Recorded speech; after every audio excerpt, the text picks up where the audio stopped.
vai frisar depois dessa oração. Ele fala assim, ó, no versículo 14: porque se perdoardes aos homens as suas ofensas, também vosso Pai Celestial vos perdoará a vós. Se, porém, não perdoares aos homens as suas ofensas, também vosso Pai Celestial não vos perdoará as vossas ofensas. Ponto final. O problema é que nós estamos aí há 40 anos na igreja, há 50 anos na igreja, assim, nossa, eu amo o Senhor, porque Deus me perdoou dos pecados. Aquela pessoa que te ofendeu lá, você perdoou sim ou não? Ah não, aquela pessoa lá não perdoou, porque você não sabe o quanto ela me fez mal. Se você não perdoou, irmão, eu sinto muito, mas dificilmente você vai desfrutar o perdão de Deus, porque Deus não vai de encontro à palavra dele, por mais bonitinho que você achar que você seja, por mais bonzinho que você achar que você seja.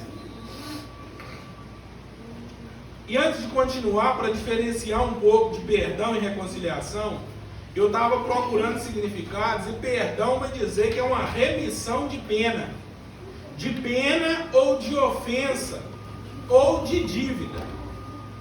Perdão é quando alguém desiste de cobrar uma dívida do outro, seja uma dívida legal, seja uma dívida financeira, uma dívida moral. Eu comprei um pastel na mão da irmã Luciana, R$3, por exemplo. Tem como eu me perdoar de pagar o pastel, sim ou não? Quem pode me perdoar de pagar o pastel? Então quer dizer que o perdão, ele é da parte ofendida. Só que nós temos um defeito. Nós temos a mania de nos lembrar dos nossos pecados e falar assim: não, mas eu pedi perdão a Deus. Isso é bom, mas eu gostaria de te lembrar um texto da Bíblia. Quando você ofendeu alguém, eu penso que você tem que ir naquela pessoa também. O filho pródigo, quando ele estava lá passando fome, desejando comer o que os porcos comiam, no coração dele ele não falou assim: eu vou pedir perdão a Deus aqui e vou voltar lá para minha casa para ser filho do meu pai de novo. Ele falou assim: não, eu vou voltar para casa e eu vou dizer para o meu pai assim: pai, eu pequei contra o céu e perante ti. Eu pequei contra você também. O problema é que nós muitas vezes não queremos assumir a vergonha de chegar perto de alguém e falar assim: ó, eu queria te pedir perdão, porque eu falei mal de você esses dias. Eu queria te pedir perdão porque eu falei que você era mentiroso.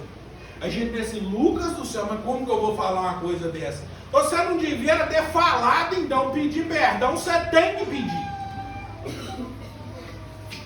E aí nós vamos ficar naquela situação muitas vezes assim: ah, Lucas, mas eu não, mas fulano de tal, sabe? Tem uma pessoa específica, às vezes você não quer nem falar o nome da pessoa, que eu não consigo perdoar. Nossa, porque assim, ele me ofendeu tanto, e eu fui perdoando, ele ofendendo, eu perdoando, ele ofendendo, eu perdoando. Aí foi que eu desisti, aquela pessoa lá não dá mais para mim. Nós acabamos de ver aqui que o perdão é condicional para alcançar o perdão de Deus, sim ou não? Será que existe na terra algum homem que te machucou mais do que você já machucou a Deus? Hã? Sim ou não? Porque os nossos pecados, eles são ofensas contra o Senhor. A Bíblia vai dizer que eles fazem separação entre nós e o nosso Deus.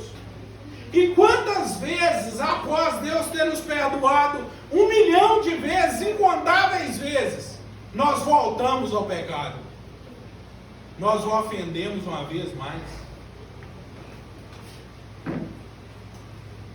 E ainda assim, Deus, ele perdoa essa nossa dívida.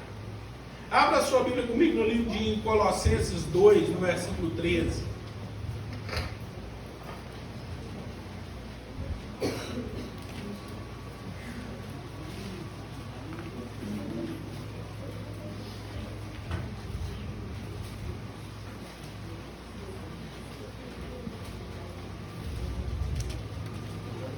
Colossenses 2, versículo 13. Todos encontraram?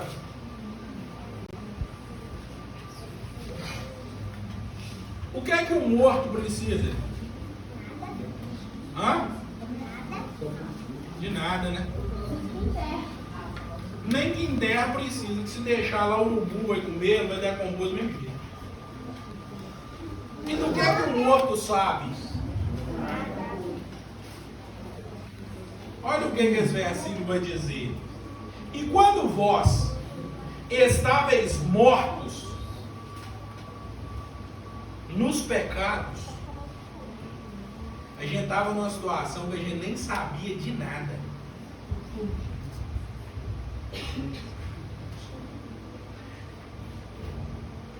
E na incircuncisão da vossa carne vos vivificou juntamente com ele aqui é com Cristo, perdoando-vos todas as ofensas.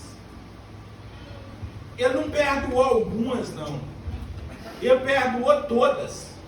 Eu gosto demais dessa expressão. Porque às vezes eu pedi perdão a Deus por um pecado, ontem pequei hoje, e durante anos eu pensava assim que eu precisava de... Era quase que um tempo de castigo. Ah não, eu acabei de cometer um pecado, como é que eu vou pedir perdão a Deus agora? Só que não interessa não, Deus já sabia. E Ele nos perdoou, foi de todas as nossas ofensas. Vocês conseguem entender que o perdão está consumado? O perdão de Deus foi consumado na cruz. Quando você e eu buscamos em nós um pecado, que é assim, ah não, mas esse pecado eu acho que nem dá para Deus perdoar mais. Você sabe o que é que você está fazendo? Você está dizendo que existe um pecado que é maior que o sangue de Cristo. Você está dizendo que existe um pecado que o sangue dele não pode perdoar. Você consegue entender o quanto você diminui a Deus? O quanto você diminui o que Cristo fez naquela cruz por achar que é o tempo que vai curar seu pecado?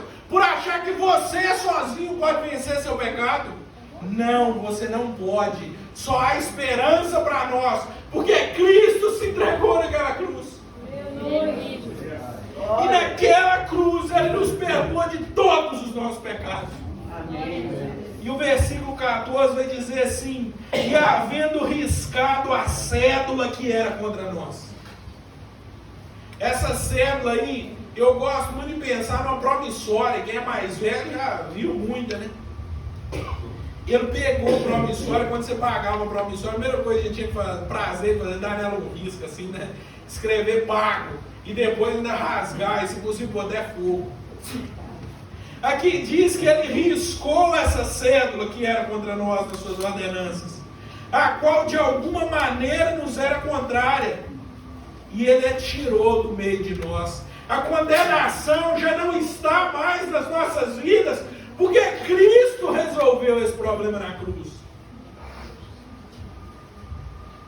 Ele a tirou do meio de nós, cravando-a na cruz. Aleluia. Quando ao perdão não há nada mais para ser oferecido. Cristo se ofereceu por inteiro por você naquela cruz. O que Jesus fez naquela cruz foi perfeitamente suficiente para redimir você de todas as ofensas. Mas lembre-se que há uma condicional para o perdão de Deus. Amém? Amém. Agora vamos ver então o que é reconciliação. Reconciliação é ato ou efeito de reconciliar, que não ajuda muito. Ou é também o restabelecimento de boas relações entre pessoas que estavam desavidas. Gente que tinha brincado de Belém, Belém, nunca mais ficar de bem. É restabelecer o relacionamento. E agora vamos voltar lá na nossa vida. A gente já entendeu que perdoar é necessário, querendo ou não querendo. Mas e essa reconciliação? Restabelecer esse relacionamento. Será que é preciso também? A gente tem mania de falar assim, ah, eu perdoei aquela pessoa lá, mas eu não quero relacionamento nenhum com ele. Não, eu para mim não dá. E se Jesus te dissesse uma coisa simples? Olha, eu até te perdoo os seus pecados, só que tem um problema, eu não quero relacionamento com você. Então nós vamos fazer o seguinte, na eternidade eu vou morar com Deus. Aí eu vou ter que te mandar para o inferno, porque eu não quero você no mesmo lugar que eu estou. Você ia ficar feliz demais com Deus, não ia? Hã? Nenhum de nós quer só o perdão de Deus. A gente quer a reconciliação também. A gente precisa restabelecer esse relacionamento. A gente precisa entrar em acordo. A gente precisa conseguir fazer esse acordo e ficar em paz com Deus. Abra sua Bíblia comigo em 2 Coríntios 5.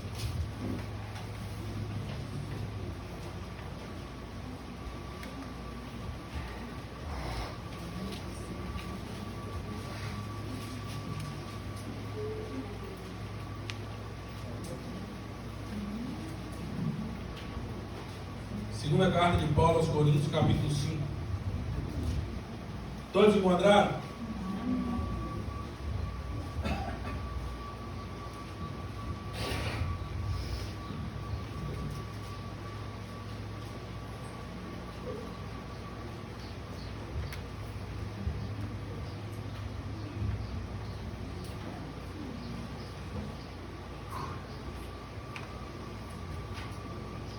O versículo 5 vai dizer assim, ora, quem para isso mesmo nos preparou, e do 1 ao 4 vai estar dizendo de ser levado para uma eternidade com Cristo.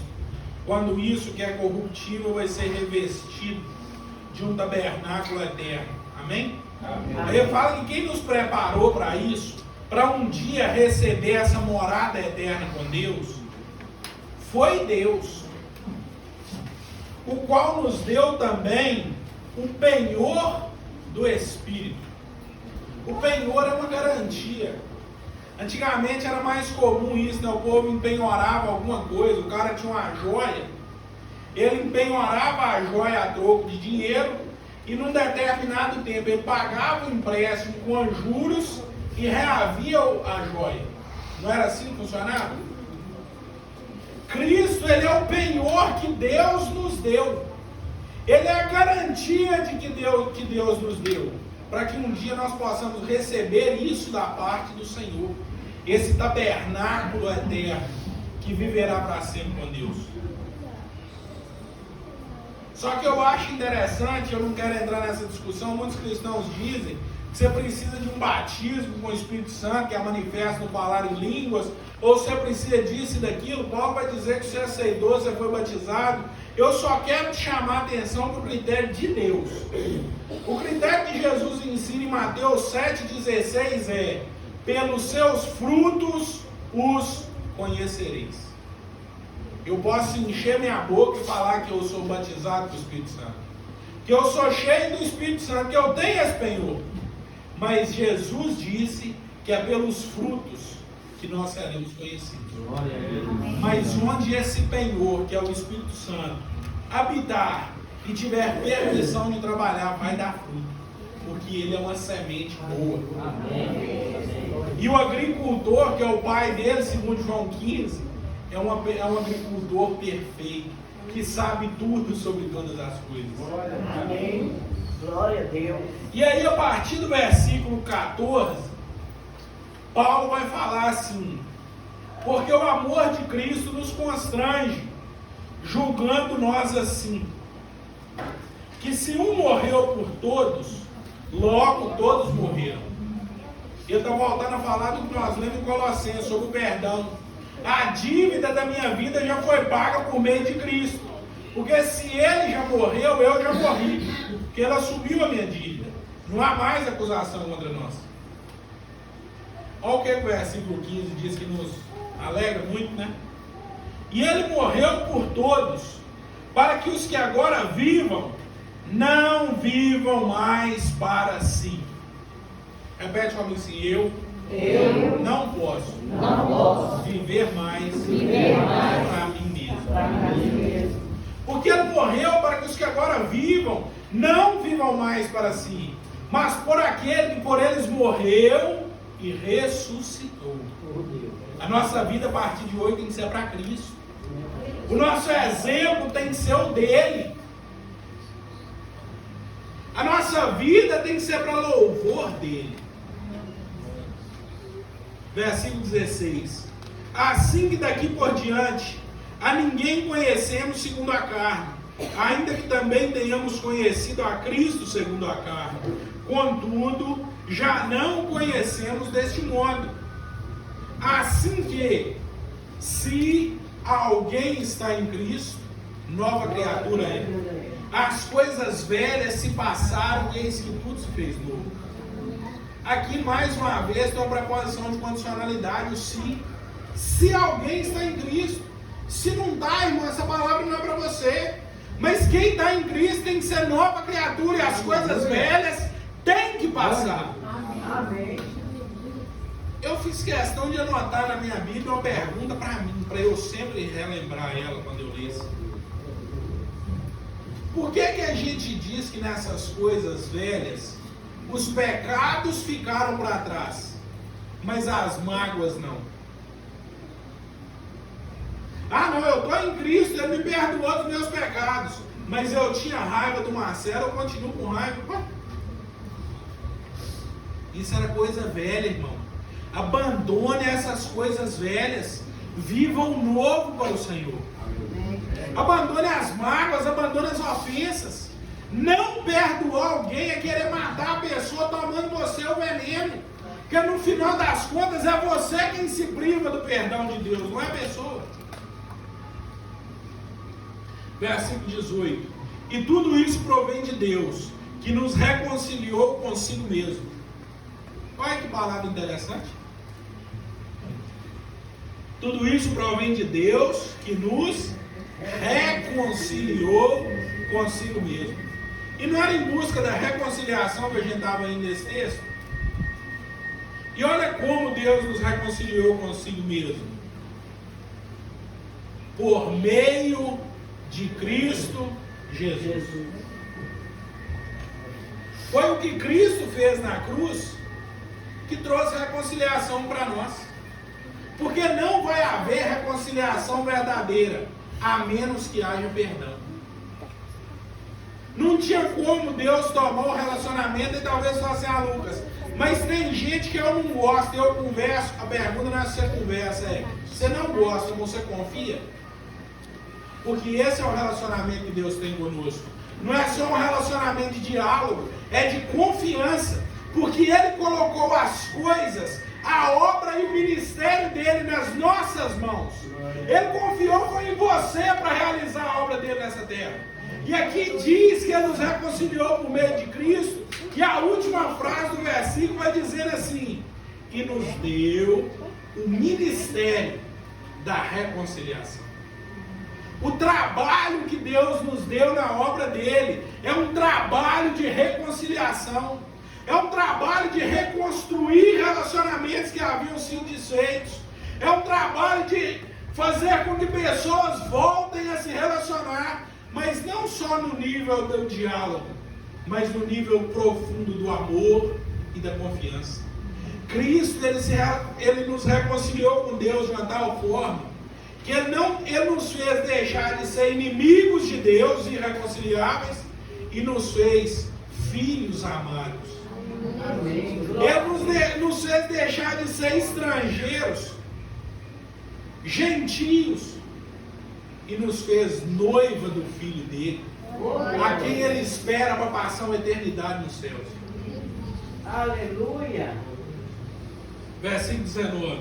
Isto é, Deus estava consigo, em Cristo, reconciliando consigo o mundo. E aqui está o segredo da reconciliação. Não lhes imputando os seus pecados.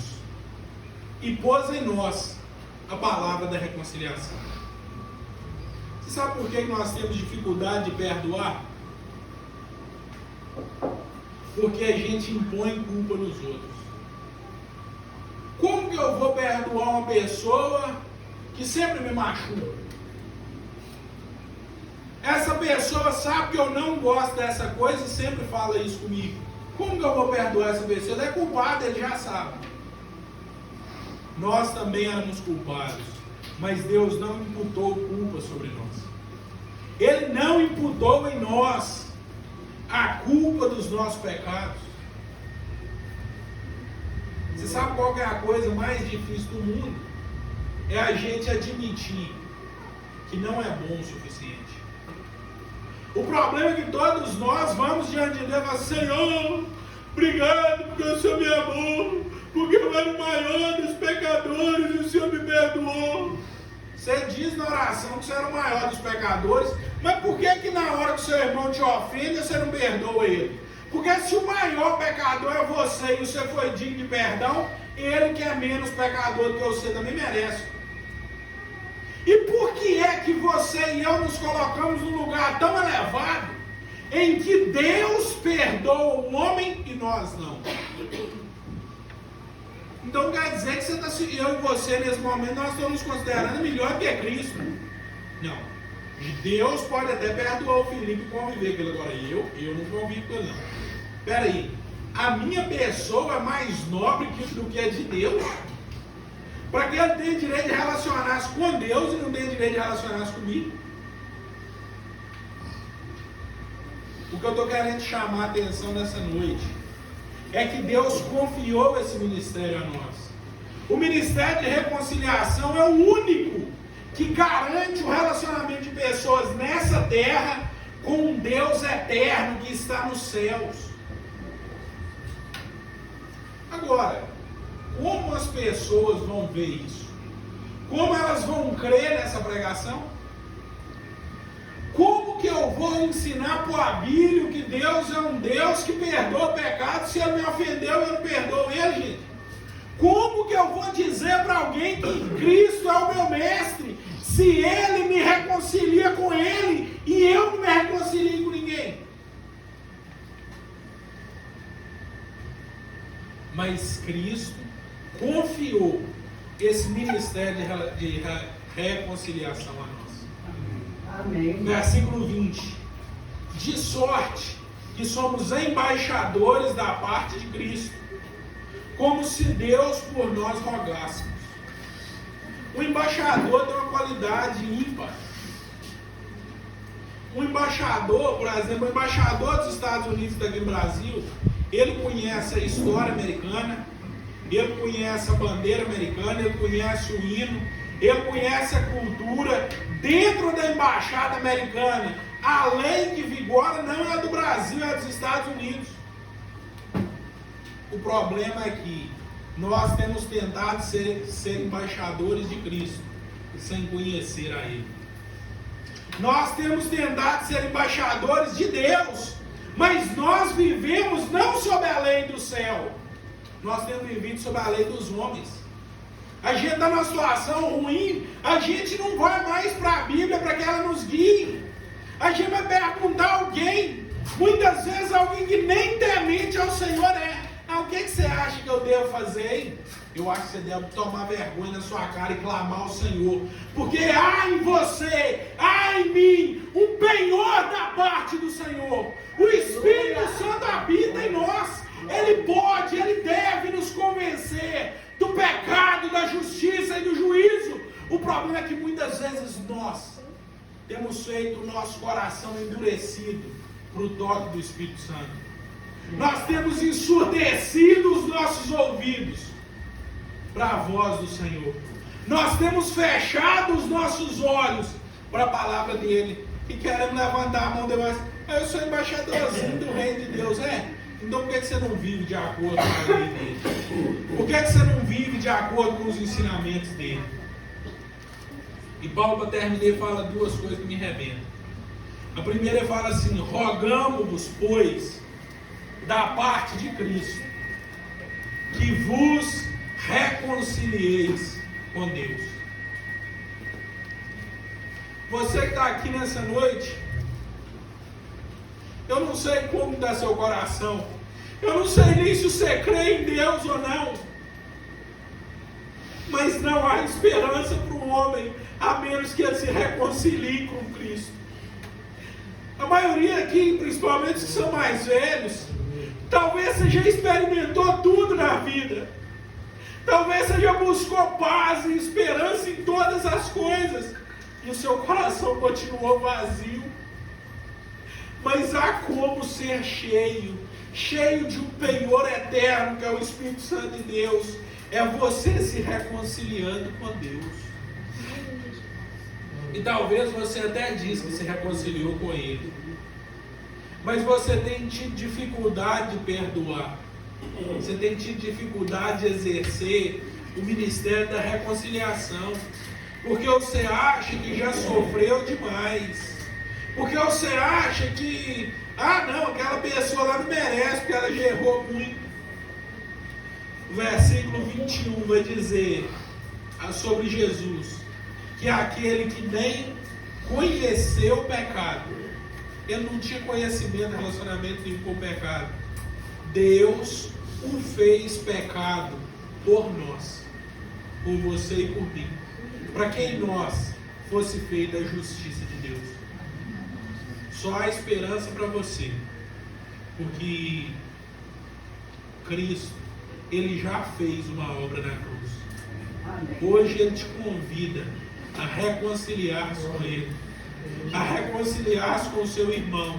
O segredo da reconciliação é não impor, não imputar pecado. Não interessa o que te fizeram, perdoe. Não interessa o que te fizeram, reconcilie. Porque Deus não perguntou o que você tinha feito. Ele pregou o Filho dele na cruz por amor e misericórdia das nossas vidas. Então eu não sei como te ofenderam. Você matou o Filho de Deus, ainda assim Ele te perdoou. Eu matei o Filho de Deus, ainda assim Ele se reconciliou comigo. Mas Ele espera que eu exerça esse ministério de agora em diante. Para encerrar, eu quero falar com vocês duas coisas. Eu disse que a reconciliação não depende de um relacionamento de palavras, e sim de confiança. Provérbios 10, 18 vai dizer que o que encobre o ódio é falso de lábios. É isso que muitas vezes nós cristãos temos sido na casa de Deus. Mentirosos, falsos de lábio. A irmã Luciana me ofende, veio me pedir perdão. Ô Lucas, eu acho que eu até te ofendi. Aí eu querendo ser irmã, não, irmã, não teve nada não. Mas dentro de mim eu estou assim, o que aquela mulher pensa que ela é para falar daquele jeito comigo? Aprenda a compartilhar o que te aflige, as mágoas que existem no seu coração. Aprenda a compartilhar o que te feriu. Permita que isso sirva de consolação para consolar outras pessoas, dentro de 2 Coríntios 1:4. E para terminar, isso não é doutrina do Novo Testamento apenas. Desde muito antigamente, quando o povo de Israel estava no Egito, Deus estava para derramar a 10ª praga, que era a praga da morte. Ele falou com o povo de Israel assim: vocês vão tomar um cordeiro. A família que for pequena vai tomar um cordeiro para 2 casas. Vocês vão comer ele num dia específico. Vocês vão comer ele assado, não é nem cozido, nem é de outra maneira, nem cru. Vocês vão comer tudo, o que sobrar até de manhã vai ser queimado. Vocês vão comer ele com pães ázimos e ervas amargas.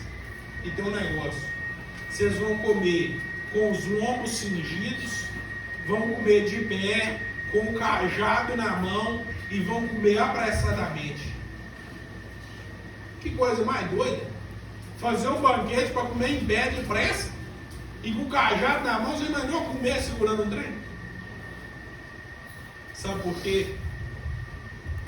Jesus estava sinalizando para os judeus o seguinte: a partir do momento que o cordeiro morre, a liberdade, a libertação vem. Mas a partir daí você vai ter que andar, e vai ter que andar rápido. Esse ensino não é só para os judeus, ele é para nós. O nosso cordeiro foi imolado na cruz. Cristo já morreu. Todos os meses a gente participa da ceia, mas Ele está esperando a gente vestir com o lombo cingido, com o cajado na mão, com a sandália no pé, comer depressa. É pronto para sair, é pronto para viver uma vida nova. Não faz sentido comer do Cordeiro de Deus e continuar sentado na escravidão. Não faz sentido comer do Cordeiro de Deus e permanecer prisioneiro do pecado. É para comer e caminhar para uma vida nova. O Cordeiro já foi morto. Coma direito. Coma preparado para uma vida nova. Nessa vida nova você vai ter que perdoar. Nessa vida nova você vai ter que reconciliar. Muitas vezes vai ser difícil. Às vezes vai ser quase impossível. Mas lembra que é temporário. Ele nos espera para um dia então poder parar de comer em pé. Poder parar de comer com o cajado na mão. Para comer sentado com Ele. Num banquete eterno nos céus. Mas até lá coma de pé. Coma depressa. Coma e ande. Coma e anuncie o Evangelho. Coma e perdoe. Coma e reconcilie. Mas coma se lembrando de que há um banquete no descanso do Senhor. Mas o nosso descanso não é nessa terra. Deus abençoe seus filhos. Obrigado pelo